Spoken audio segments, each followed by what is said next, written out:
President Ziaur রহমানের সততা নিয়ে কারো কোনো প্রশ্ন নাই, বঙ্গবন্ধু শেখ মুজিবুর রহমান নিয়ে কারো কোনো প্রশ্ন নাই। এই দেশে যদি 10 জন বড় রাজনীতিবিদের নাম আপনাকে বলতে বলা হয়, বঙ্গবন্ধু জিয়াউর রহমানের নাম আপনাকে বলতেই হবে। আমার বন্ধু বঙ্গবন্ধু জিয়াউর রহমানকে বাদ দিয়ে দেশের রাজনীতির ইতিহাস লেখা যাবে না। আওয়ামী লীগের লোকেরা গত 15 বছর দেশ চালাইছে, তারা খালেদা জিয়ার বিরুদ্ধে মামলা দিয়েছে, তার ছেলে তারেকের বিরুদ্ধে মামলা দিয়েছে, কত সমালোচনা করেছে, কিন্তু জিয়াউর রহমানের ব্যাপারে আওয়ামী লীগাররাও সমালোচনা করে না, কারণ তিনি সত্যি একজন দেশপ্রেমিক সৎ মানুষ ছিলেন। এবং যারা আওয়ামী লীগের বিরুদ্ধে আমরা আজকের এই দিনেও কথা বলি, আগস্ট বিপ্লবের পর আওয়ামী লীগের নেতারা বাংলাদেশ থেকে পালাতে বাধ্য হয়েছে, তাদের অপকর্মের অভাব নাই, কিন্তু এরপরেও আমরা বঙ্গবন্ধুর দিকে আঙ্গুল তুলি না, বরং এই দেশ স্বাধীন হওয়ার পিছনে বঙ্গবন্ধুর ভূমিকা আছে, এটা আমরাও অস্বীকার করি না। তিনি সোনার বাংলা বানাতে চেয়েছেন, পারেন নাই, যোগ্য নেতা ছিলেন। জিয়াউর রহমান সোনার বাংলা বানাতে পারেন নাই, সৎ নেতা ছিলেন। এরশাদ পারে নাই, খালেদা জিয়া পারে নাই, শেখ হাসিনা পারে নাই, কেউ পারবে না, কারণ তারা কোরআন দিয়ে দেশ চালায় না। নবী মোহাম্মদ যদি না পারে কোরআন ছাড়া 23 বছরে, তোমরা 2300 বছরেও পারবা না। যদি কোরআনের আলোকে দেশ চলে, সোনার বাংলা হতে 2 যুগ লাগবে না।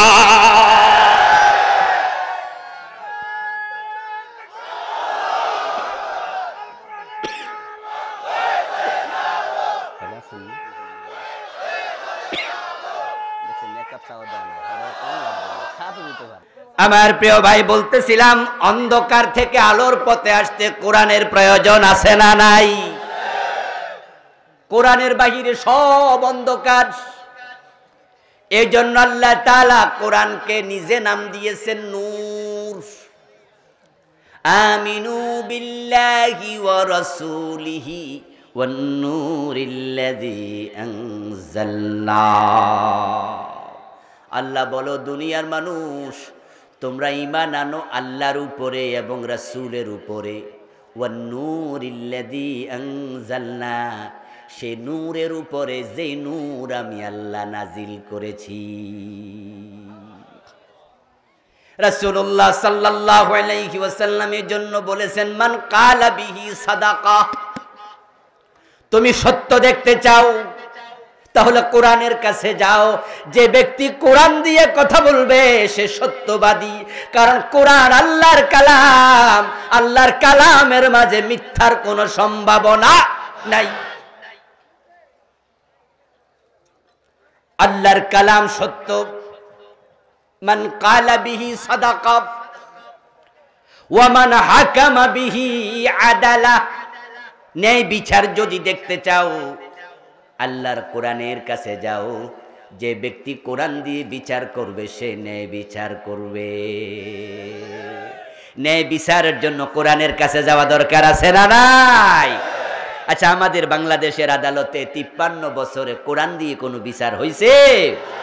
কোরআন দিয়ে বিচার না হওয়ার কারণেই তো বিচারালয় অন্যায় ভরপুর হয়ে গেছে। এখানকার বিচারকদেরকে টাকা দিয়ে কেনা যায়। বাংলাদেশের হাইকোর্টের বিচারকেরা দিল্লির প্রেসক্রিপশন ফলো করে আল্লামা সাইদির মতো আলেমকে যাবজ্জীবন জেল দিয়ে দেয়।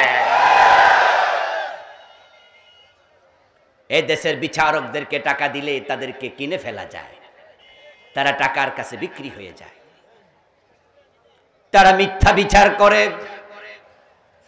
আল্লামা সাইদি রাহমাহুল্লাহকে নিয়ে যে স্কাইফি কেলেঙ্কারির ভিডিও ফাঁস হয়েছিল, অডিও ফাঁস হয়েছিল, স্কাইফি কেলেঙ্কারির অডিওর রেকর্ড আপনারা ফেসবুকে, ইউটিউবে শুনেছেন।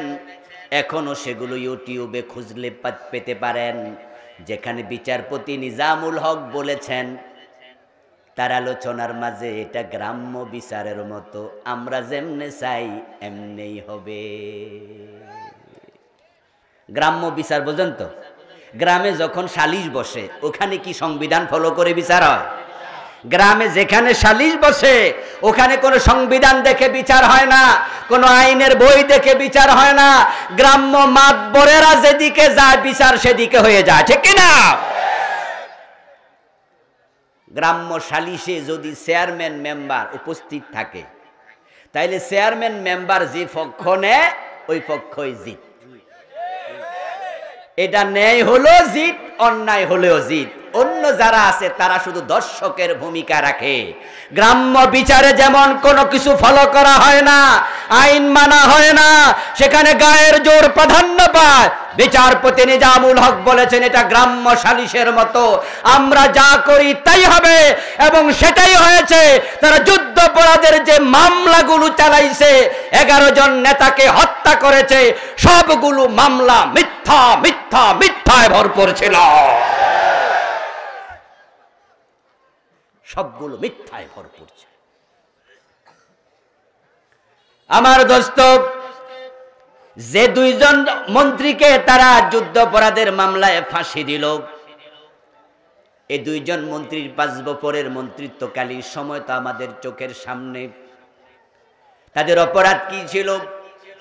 তারা 71-এ পাকিস্তানের যুদ্ধের সময় তারা মানুষের বাড়িতে আগুন দিছে, তারা হিন্দু নারীদেরকে ধর্ষণ করছে, তারা মুক্তিযোদ্ধাদেরকে হত্যা করছে, তাই তারা যুদ্ধাপরাধী। 71-এ আমার জন্মই হয় নাই।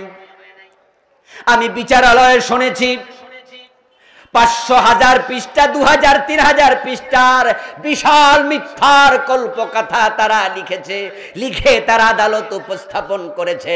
এমন কিছু সাক্ষী বানায়া তারা আনছে যে সাক্ষীগুলো আজকে কয় তারিখ বাংলা সেটাও জানে না, কোন গাড়িতে কইরা উত্তরবঙ্গ থেকে আইসা গাবতলী নামছে গাড়ির নামও জানে না, কেমনে আবার যাবে গাবতলী থেকে উত্তরবঙ্গে, কোন গাড়িতে যাবে সেটাও জানে না, বার জানে না, তারিখ জানে না, এলাকা জানে না, গাড়ি চিনে না। হে নাকি আজ থেকে 53 বছর আগে কোন দিন কারে মারছে হেডি ফকা সব মনে আছে।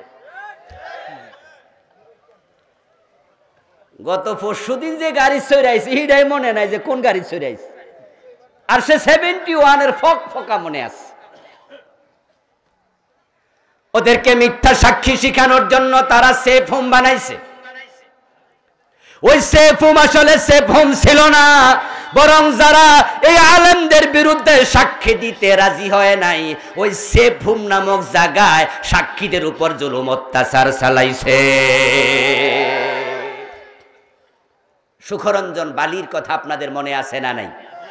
সুখরঞ্জন বালিকে আল্লামা সাঈদীর বিরুদ্ধে সাক্ষী দেওয়ার জন্য চাপ দিয়েছে, প্রসাদ দিয়েছে।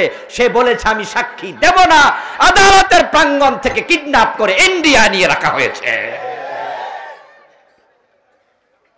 সে সুখরঞ্জন বালি এখনো জীবিত আছে না নাই?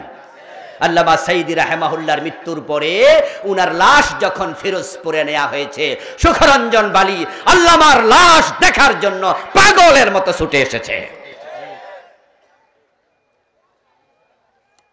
গ্রাম্য সালিশের মতো বিচার হয়েছে। আচ্ছা, 71-এ তো আমারই জন্ম হয় নাই, আমি জানি না তারা মানুষের বাড়িতে আগুন দিছে কিনা, তারা 71-এ মানুষকে ধর্ষণ করেছে কিনা, খুন করেছে কিনা। কিন্তু আমি যেটা জানি সেটা হলো তারা 5 বছর মন্ত্রী ছিল। 5 বছর মন্ত্রিত্বকালে বাংলাদেশের 1 টাকা লুট করে নাই। আপনাদের বিবেকের কাছে আমার প্রশ্ন, একজন মন্ত্রী লাখ লাখ কোটি কোটি টাকা তসরুপ করার সুযোগ মন্ত্রীদের আছে না নাই? কিন্তু 1 টাকায় সুযোগ থাকার পরেও যারা খায় নাই, এতে বোঝা যায় তাদের অন্তরে আল্লাহর ভয় আছে।